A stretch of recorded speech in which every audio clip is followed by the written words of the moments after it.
Class आपका chapter 60 role of media in Indian democracy.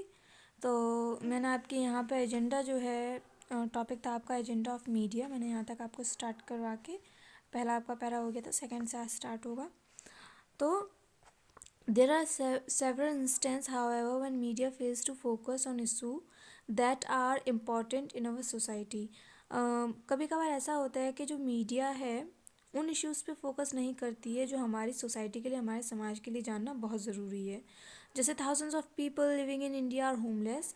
India में जो हज़ारों लोग हैं वो कम होमलेस हैं, उनके पास रहने के लिए घर नहीं है। They are living on the road side, they do not have toilets and clean drinking water. वो लोग सड़क के किनारे रहते हैं, उनके पास टॉयलेट्स नहीं है, साफ़ पानी नहीं है पीने के लिए, cheap health care system etcetera. तो हेल्थ केयर सिस्टम जो है वो हमारा बहुत अच्छा नहीं है। इन सारी चीज़ों पे ज़्यादातर ऐसा होता है कि मीडिया फोकस नहीं करती है। Many homeless people die due to severe cold during the winter season. बहुत से लोग जो हैं, जो होमलेस पीपल हैं, जो सड़क वगैरह पे रहते हैं, वो विंटर सीजन में ठंड की वजह से मर जाते हैं। सच न्यूज़ इज़ नेवर हाईलाइटेड। इस तरीके की न्यूज़ जो है वो कभी भी हाईलाइट नहीं की जाती है। Media also need to set the agenda for issues such as campaign for gender equality, the girls' education, and upholding the rights of the weaker section of society। तो मीडिया को इसके अलावा और भी बहुत सी चीज़ें हैं जो समाज के सामने लानी चाहिए। जैसे गर्ल जेंडर के लिए जो एक तरीके से उनका खुद का कैंपेन जो चलाए जाते हैं उन पर हाईलाइट करना चाहिए। इसके अलावा गर्ल एजुकेशन के लिए जो भी कैंपेन चलाए जाते हैं उन पर हाईलाइट करना चाहिए। साथ ही साथ जो सोसाइटी का वीकर सेक्शन है, यही गर्ल्स एजुकेशन एंड ऑल, तो इन सब पर ज़्यादा फोकस करना चाहिए। All these will intensify the influence of media on the public in a positive way. अगर ये सब चीज़ें मीडिया के द्वारा दिखाई जाएंगी तो सोसाइटी पर, समाज पर, लोगों पर इसका एक पॉजिटिव मतलब सकारात्मक रूप में असर पड़ेगा। In a democratic country the media should be accountable to the people. एक लोकतांत्रिक देश में जो मीडिया है उसका ये काम है कि वो लोगों की परेशानियों को एक तरीके से अपनी जानकारी में रखे। The government can prevent media from publishing a story which में इंसाइट पीपल टू वायलेंस और हर्ट इंडिविजुअल और कम्युनिटी। ऐसा होता है कि कभी कभी मीडिया पे कुछ ऐसी चीज़ें हैं जो बहुत वायलेंट हैं या लोगों के फीलिंग्स को या इंडिविजुअल को, कम्युनिटी को किसी भी तरीके से अगर हर्ट कर सकती हैं, दुख पहुंचा सकती हैं या देखने योग्य नहीं है, तो गवर्नमेंट उनको पब्लिश होने से रुकवा भी सकती है। This is known as censorship. इसको हम सेंसरशिप कहते हैं। A balanced report on any issue presented by media is very important in democracy. एक लोकतांत्रिक देश में मीडिया के द्वारा जो न्यूज़ दिखाई जा रही है वो सही होनी चाहिए, ये बहुत ज़रूरी है। An uncontrolled and unaccountable media can disturb the peace and harmony nation. अगर मान लीजिए कोई ऐसी न्यूज़ दिखाई गई जिससे कोई बड़ा मुद्दा उठाया जा सकता है या कोई झगड़ा वगैरह हो सकता है, तो उस चीज़ से जो नेशन में जो शांति है, हार्मनी है, उसको एक तरीके से चोट पहुंच सकती है। Censorship is the process of withholding, deletion or alteration of material in the form of audio, video or writing meant for public uh, communication which in the view of censorship board or authority is detrimental to public interest। तो होता क्या है कि कुछ ऐसे मान लीजिए material हैं या चीज़ें हैं जो नहीं दिखानी है या जो उस रिपोर्ट में नहीं होनी चाहिए, ऑडियो फॉर्म में हो, वीडियो फॉर्म में हो, फ़ोटोज़ हों, कुछ भी है जो पब्लिक को नहीं दिखाना चाहिए, तो सेंसर बोर्ड क्या करता है, उसको एक तरीके से डिलीट कर देता है वहाँ से। तो ये कम्युनिटीज़ तक ये चीज़ें नहीं पहुँच पाती हैं।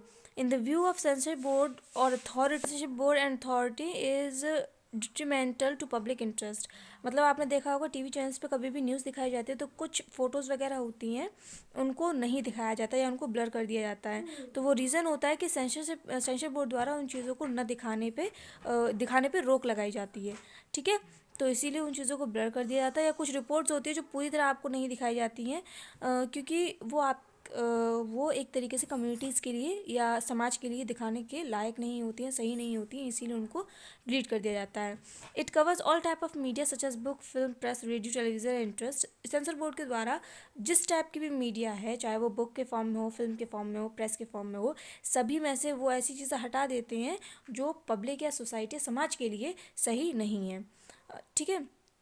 The Central Board of Film Certification regularly issue directives to the filmmaker to drop scenes which show vulgarity, violence etcetera. जो फिल्म्स बनाई जाती हैं, अगर उनमें कोई भी ऐसा दृश्य है, कोई भी ऐसी घटना है जो समाज के लिए सही नहीं है, या उसमें बहुत ज़्यादा वायलेंस वगैरह है, मारकाट ज़्यादा है, तो वो चीज़ें जो है वो उस फिल्म से या किसी भी तरीके की फॉर्म ऑफ मीडिया से हटा दी जाती हैं।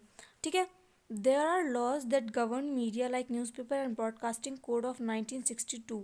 कुछ नियम कानून भी बनाए गए हैं, जैसे newspaper and broadcasting code of 1962, 1962 का न्यूज़पेपर और ब्रॉडकास्टिंग कोड करके एक लॉ है। This broadcasting code was adopted from the fourth Asian broadcasting conference in 1962। 1962 में एक फोर्थ एशियन ब्रॉडकास्ट कॉन्फ्रेंस हुई थी जिसमें इस कोड को अपनाया गया। The main of the act is to develop religious tolerance and international understanding, communal harmony and respect human right and dignity.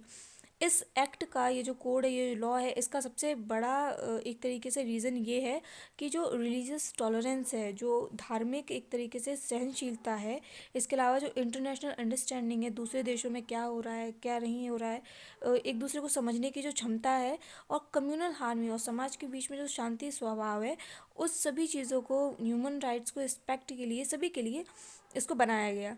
The act of 1960 was further amend in 1995। इसको amend किया गया 1995 में। The cable television network regulation act 1995 was another law regulating media. The act regulates the operation of cable television in India. एक और TV जो cable television network है उसके लिए बनाया गया 1995 में, एक और लॉ बनाया गया। और ये किसको रेगुलेट करता है? ये केबल टेलीविज़न इन इंडिया जो है, इंडिया में जितने भी आपको डिश वगैरह जो आपको मिलती हैं उन सबको एक तरीके से रेगुलेट करता है, कंट्रोल में रखता है।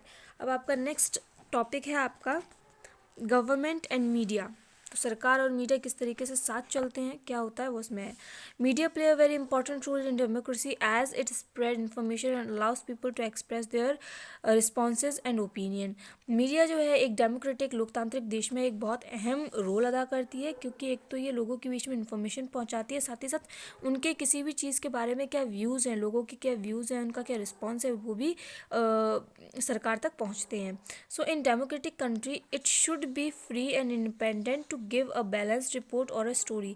तो एक लोकतांत्रिक देश में ये बहुत ज़रूरी हो जाता है कि जो भी रिपोर्ट दिखाई जा रही है, जो भी कहानी दिखाई जा रही है, वो एक सही होनी चाहिए, ज़्यादा उसमें वायलेंस वगैरह ना हो। It should be free and independent to give a balanced report और story. This should not be any authority controlling and influencing coverage of new expect censorship bodies. ऐसा नहीं है कि यहाँ पे इससे क्या मतलब है कि सेंसर बोर्ड के अलावा उसमें किसी भी तरीके का इंटरफेरेंस नहीं होना चाहिए, किसी भी पॉलिटिकल पार्टी, राजनेता, किसी का भी इंटरफेरेंस जो भी न्यूज़ दिखाई जा रही है उसमें नहीं होना चाहिए। People have to be told the truth, लोगों को सत्य बताना चाहिए, and the activities and working of the government and what is happening around them. If a democracy has to have free and fair election and give news and views about candidates from all the parties in an unbiased manner, but it does not happen all the time। मतलब क्या है कि media को जो है लोगों को सच दिखाना चाहिए, सरकार द्वारा क्या कार्य किए गए हैं उन्हें दिखाना चाहिए, और साथ ही साथ उस आसपास जो चीज़ें हो रही हैं उनके बारे में हमेशा सत्य रिपोर्ट देनी चाहिए। If a democracy has to be free and fair election, अगर एक लोकतांत्रिक देश में फ्री और फेयर इलेक्शन मतलब बिना किसी आप कह सकते हैं वायलेंस के, बिना किसी झूठ के इलेक्शन अगर कराए जाएंगे तो वो ज़्यादा अच्छा रहेगा। उस पर न्यूज़ और व्यूज़ भी देने चाहिए।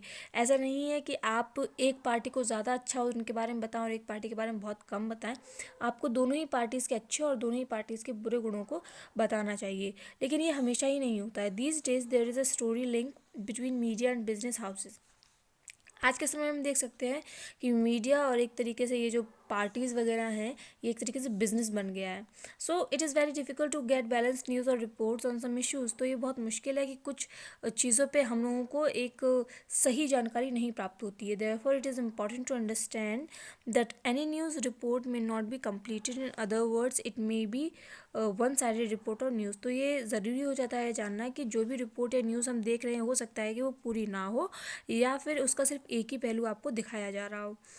Thus, when you read newspaper, news report or come to know about it through any media, you should not take it as gospel truth. You should be cautious and try to get more information from different sources so that you may get the actual and real story. तो अगर आपको कोई भी news दिखाई जा रही है तो ऐसा नहीं है कि आप पूरी तरह से उस पर ही यकीन करें. ऐसा आप बिल्कुल ना कीजिए. आप बल्कि अपनी जो आपकी टीवी है उसके अलावा अदर जो मीडिया रिसोर्सेज हैं, न्यूज़पेपर हुआ, बुक्स हुई, मैगजीन्स हुई, कोई इंटरनेट साइट हुई, तो अलग अलग रिसोर्सेज पे जाके उसके बारे में सर्च कीजिए, तब उसको आप किसी को बता सकते हैं या कुछ भी. आप डायरेक्ट अगर आपने मान लीजिए कहीं एक जगह पढ़ लिए तो आप पूरी तरह से उस पर यकीन ना करें. उसको खुद भी दूसरी वेबसाइट पर भी जाके देखें, तब आप जो है एक तरीके से श्योर हो पाएंगे कि वो सही स्टोरी है या नहीं. Media should function independently without the influence of business houses for any political party so that it can function truly impartially. तो मीडिया को जो है वो इंडिपेंडेंटली स्वतंत्र रूप से कार्य करना चाहिए. ऐसा नहीं है कि उसके बीच में कोई किसी एक को सपोर्ट करना चाहिए, किसी पॉलिटिकल पार्टी के सपोर्ट में रहना चाहिए. अगर वो ऐसा नहीं करेंगे तभी एक डेमोक्रेटिक कंट्री जो है एक तरीके से सही से फंक्शन कर पाएगी. तो ये आपका फिनिश है. इसके क्वेश्चन आंसर आपके हो जाएंगे. नेक्स्ट जो मैं आपको स्टार्ट कराऊंगी वो 17 है, मीडिया एंड एडवर्टाइजमेंट. और इसके बाद आपका ये चैप्टर जो है वो ये एक्चुअली बुक जो है वो आपकी फिनिश हो जाएगी सिविक्स की. और फिर मैं आपको यहाँ से ये कराना शुरू करूँगी. ठीक है, एक एक करके मैं आपके सारे टॉपिक्स कराऊँगी. तो ये आपके इसमें एक चैप्टर और बचा है पॉलिटिक्स में आपका, फिर उसके बाद आपका ये फिनिश हो जाएगा.